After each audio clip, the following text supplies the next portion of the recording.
ఆదికాండము 5వ అధ్యాయము. ఆదాము వంశావళి గ్రంథము ఇదే.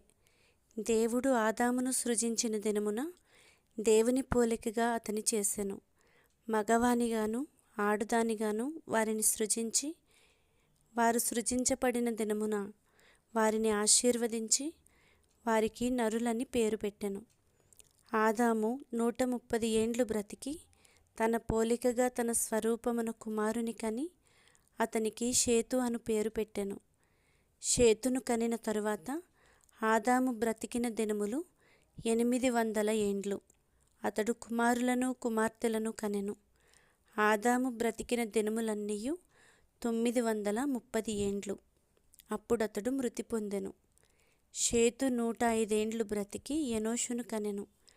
ఎనోషును కనిన తరువాత షేతు 807 ఏండ్లు బ్రతికి కుమారులను కుమార్తెలను కనెను.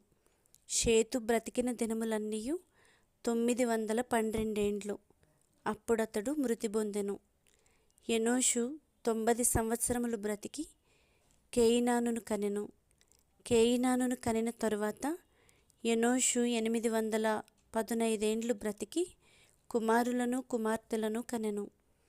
ఎనోషు దినములన్నీయు 905 ఏండ్లు. అప్పుడతడు మృతి పొందెను. కేయినాను 70 ఏండ్లు బ్రతికి మహలలేలును కనెను. మహలలేలును కనిన తరువాత కేయినాను 840 ఏండ్లు బ్రతికి కుమారులను కుమార్తెలను కనెను. కేయినాను దినములన్నీయు 910 ఏండ్లు. అప్పుడతడు మృతి పొందెను. మహలలేలు 65 ఏండ్లు బ్రతికి యెరెదును కనెను. యెరెదును కనిన తరువాత మహలలేలు 830 ఏండ్లు బ్రతికి కుమారులను కుమార్తెలను కనెను. మహలలేలు దినములన్నీయు 895 ఏండ్లు.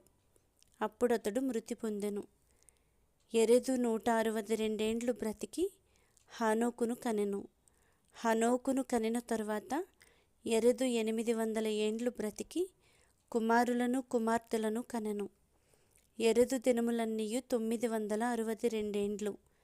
అప్పుడతడు మృతి పొందెను. హనోకు 65 ఏండ్లు బ్రతికి మెతూషెలను కనెను.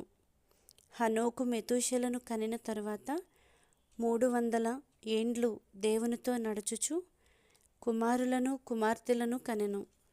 హనోకు దినములన్నీయు 365 ఏండ్లు. హనోకు దేవునితో నడిచిన తరువాత దేవుడతని తీసుకొని పోయెను గనుక అతడు లేకపోయెను. మెతూషెల 187 ఏండ్లు బ్రతికి లెమెకును కనెను.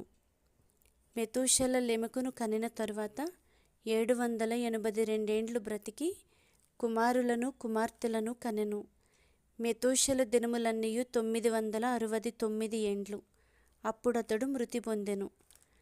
లెమెకు 182 ఏండ్లు బ్రతికి ఒక కుమారుని కని, భూమిని యెహోవా శపించినందువలన కలిగిన మన చేతుల కష్టము విషయములోను మన పని విషయములోను ఇతడు మనకు నెమ్మది కలుగజేయననుకొని అతనికి నోవహు అను పేరు పెట్టెను. లెమెకు నోవహును కనిన తరువాత 195 ఏండ్లు బ్రతికి కుమారులను కుమార్తెలను కనెను. లెమెకు దినములన్నీయు 777 ఏండ్లు. అప్పుడతడు మృతి పొందెను. నోవహు 500 ఏండ్లు గలవాడై షేమును హామును యాపెతును కనెను.